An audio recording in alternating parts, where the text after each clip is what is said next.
How to add location on Instagram profile bio. In this video, I'll show you step by step on how to do it. So after you open your phone like this, now go ahead and open up your map app. So after you open up your map, as you can see now you can go ahead and search to the location that you want to add.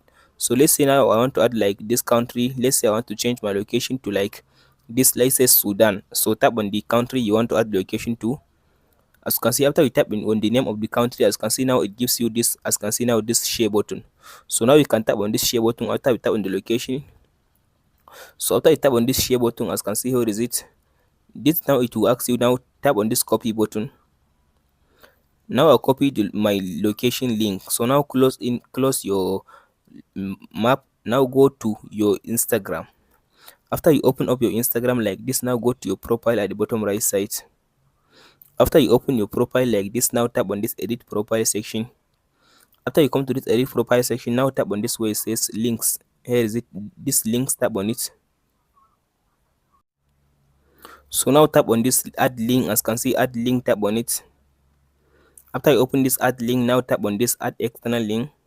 So now paste in your link in this section. Long press your hand and tap on this paste button. But now all you have to do now, tap on the link, go to paste. As you can see now, delete this. As you can see now, this text which says Sudan, delete it. Make sure your link has started from this HTTPS. So tap on this title and type in your Sudan like this. Type in this location name. So after you type in this location name, tap on this save button. So now tap on this back arrow. So as you can see now, here is my location link on Instagram. Hope this video helps you. Don't forget to like, subscribe and share.